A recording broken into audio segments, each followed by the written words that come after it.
Sir বলুন। বলুন sir. আমি প্রথমেই এই হত্যাকাণ্ডের প্রথমেই আপনাদের বলবো যে এটা গ্রেট কনস্পিরেসি অ্যান্ড অর্গানাইজড ওয়েতে মার্ডারটা করেছে। এবং আমি আপনাদের এই জনপ্রিয় ডিজিটাল এই সময় পত্রিকা মারফত বলতে চাচ্ছি যে শুভেন্দু বাবু অল্পের জন্য বেঁচে গেছে। মিস্টার শুভেন্দু অধিকারী অল্পের জন্য বেঁচে গেছে এবং তাকেও হত্যা করার একটা বিরাট কনস্পিরেসি চলছে। আপনারা বোধহয় জানেন যে এই যে হত্যাটা হয়েছে এটা এভাবে হয় না। এটা আমাদের পুলিশ ভাষায় যেটা বলে নেকি করতে হয়।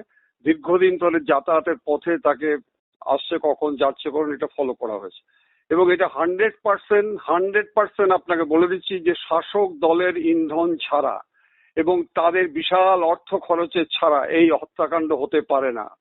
একটা গাড়ি যাচ্ছে, তার অপোজিট সাইড থেকে একটা গাড়ি এসে তাকে অবস্ট্রাকশন ক্রিয়েট করলো, সাথে সাথে চারখানাতে 8 জন এসে একদম পয়েন্ট রেঞ্জ থেকে একেবারে গুলি করলো, কাঁচ ভেঙে ঢুকে একদম অব্যর্থ আজকে জায়গায় মানে মাথাটা পর্যন্ত গুলি করেছে।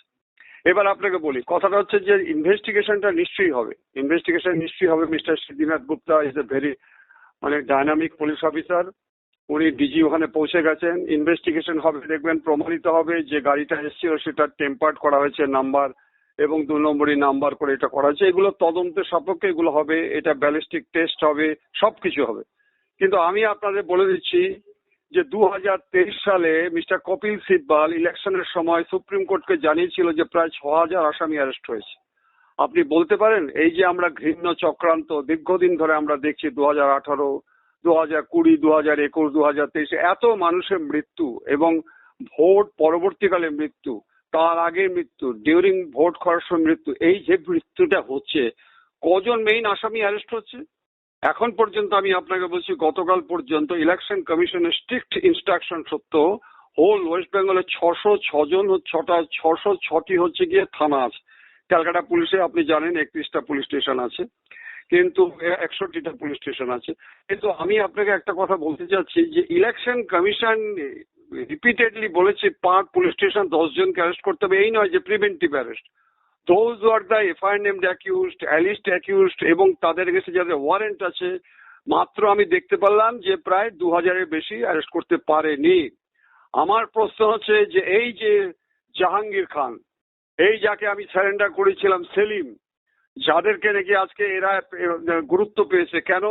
আমরা যারা পুলিশে চাকরি করেছি, আমার 38 বছর পুলিশের চাকরি অভিজ্ঞতা থেকে বলছি যে বামফ্রন্ট আমলেও কিন্তু হয়েছে, কিন্তু তখন আমরা দেখতাম যে বামফ্রন্ট আমলে কিছু রাজনৈতিক আনস্ক্রুপুলাস পলিটিক্যাল লিডার্স তারা কিছু ক্রিমিনালকে ভোটের সময় কাজে লাগাতো, নানা রকম হুমকি দেওয়ার জন্য কাজে লাগাতো, কিন্তু ভোট শেষ হওয়ার পর ওদের ছুড়ে ফেলে দিত। তার কারণ হচ্ছে এই সরকার, এই ক্রিমিনালরা যারা, তারা কিছু রাজনৈতিক নেতাদের শুধু পরিচালনা করেনি, এই সরকার ক্রিমিনালদের পর্যন্ত আজকে এমএলএ হওয়ার জন্য নমিনেশন দিয়েছে। I am giving an example. আপনি জাহাঙ্গীর, আপনি খোঁজ দিন জাহাঙ্গীরের কাণ্ড, এবং বিভিন্ন জায়গায় আপনারা যদি দেখেন আপনারা দেখতে পারেন। ভাগ্য ভালো যে শাহজাহান সন্দেশখালী যদি আজকে জেলে না থাকতো, আমার মনে হচ্ছে সেও আজকে নমিনেশন পেয়ে যেত। মেইন আসামি যদি আমি অ্যারেস্ট না করতে পারি, মেইন হিডিং কেসগুলোতে যদি আমি অ্যাটাক না করতে পারি, পাওয়া যাচ্ছে না, ঠিক আছে। কিন্তু আপনারা বোধহয় জানেন ওয়ারেন্ট এক্সিকিউশন করে পরবর্তীকালে একটা WPA মানে ওয়ারেন্ট প্রোক্লামেশন অফ অ্যাটাচমেন্ট, তাদের জমি জায়গা বাড়ি ঘর সিজ করছে না কেন? মানুষকে তো এটা বোঝাতে হবে যে অপরাধ করলে তার শাস্তি। এটা ফ্রি বার্ডের মতো ঘুরে বেড়াচ্ছে। অতএব এই ক্ষেত্রে আমার মনে হচ্ছে যে এই যেটা প্রি প্ল্যান্ড ওয়াইজ অর্গানাইজড ওয়েতে মার্ডার করেছে, কিন্তু এই মার্ডারে দেখবেন ধরা পড়বে, নো পানিশমেন্ট। আমি আপনাকে বলছি ভারতের জুডিশিয়াল সিস্টেম টোটালি প্যারালাইজড হয়েছে। নতুন ভারতীয় ন্যায় সংহিতাতে বলা আছে যে 60 দিনের মধ্যে চার্জশিট, কিন্তু চার্জশিটের ট্রায়াল হচ্ছে না কেন? কেন ট্রায়াল হচ্ছে না? আজকে অ্যারেস্ট করার পরে পুলিশ কত কষ্ট করে দুনিয়া আজকে ধরে ফরে নিয়ে আসছে, তারা আজকে বেরিয়ে চলে আসছে, এবং বেরিয়ে শুধু চলে আসে, মালা দিয়ে তাদের ঘোরানো হচ্ছে। কেন কাস্টডি ট্রায়াল হবে না? রেপ কেস, মার্ডার কেস, হত্যার থেকে তো বেশি ঘৃণ্য অপরাধ আর নেই। আপনি দেখুন না কতগুলো হত্যা হয়েছে। আমি আপনাকে একটা এক্সাম্পল দিচ্ছি, বিগত পঞ্চায়েতে 100 জন মানুষের মৃত্যু হয়েছে, বিধানসভাতে 56 জন মানুষের মৃত্যু হয়েছে। এই মার্ডার কেসগুলো আজকে কি তদন্ত হয়েছে? কোনো তদন্ত হয়েছে? কেউ অ্যারেস্ট হয়ে জেল খাটছে? স্বাভাবিক কারণে তারা উৎসাহ নিয়ে আজকে খুন খারাপি করে যাচ্ছে। আমরা দেখুন ম্যাডাম, মনে কিছু করবেন না, আমি যে সমস্ত থানায় আছি আপনারা গিয়ে ক্রাইম লিস্ট দেখুন, আপনারা খতিয়ান দেখুন, আমরা কিভাবে ক্রাইম কন্ট্রোল করে দিয়েছিলাম। কেন? যে আমাদের কোনো রাজনৈতিক নেতা যদি বলতো আমরা মানতাম না, কারণ আমাদেরকে বদলি করে দেবে। করে কি আছে, আমি 60 বছর চাকরি করব। আপনি দেখুন, আমি আপনাকে বলে দিচ্ছি, মগরাহাট, উস্তি, মথুরাপুর, কোচবিহার, দিনহাটা, এই সমস্ত থানায় আমরা চাকরি করেছি, ইলেকশন করিয়েছি। আপনি বলতে পারবে কেউ? অতএব এই ক্ষেত্রে আমি মনে করি কিছু আনস্ক্রুপুলাস পলিটিক্যাল লিডার্স, এই বিবেকহীন পুলিশ অফিসারের জন্য আজকে বাংলা 50 বছর পিছিয়ে গেছে। অতএব যে জমি, যে আজকে উর্বর জমিতে আবর্জনা সৃষ্টি হয়েছে, সেই আবর্জনা যদি আজকে আমরা আপরুটেড না করতে পারি, তাহলে এটা in the twinkle of N I এখানে ক্রাইম কন্ট্রোল হয়ে যাবে, এটা সম্ভব নয়।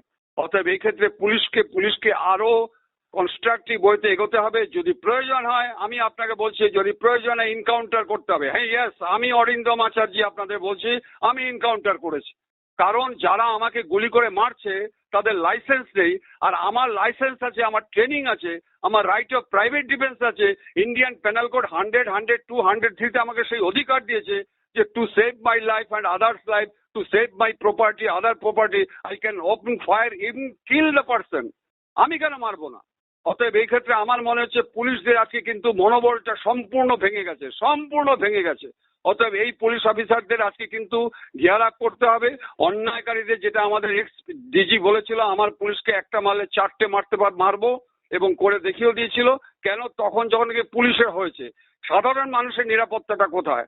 আপনি আমাকে বলুন, সাধারণ মানুষ, ইলেকশন কমিশন আজকে আমাদের ইন্ডিয়ান কনস্টিটিউশন আর্টিকেল 324, 326 আজকে যে অধিকার দিয়েছে, আজকে রিপ্রেজেন্টেশন অফ পিপুলস অ্যাক্টে যে অধিকার দিয়েছে, সেটা তো শুধু নির্বাচন সুষ্ঠুভাবে করলে হবে না, 1000 থ্যাঙ্কস জানাচ্ছে, কিন্তু তারা চলে যাওয়ার পরে নাগরিকদের নিরাপত্তা এবং তাদের সেফটি অ্যান্ড সিকিউরিটি প্রশ্নটা কোথায়?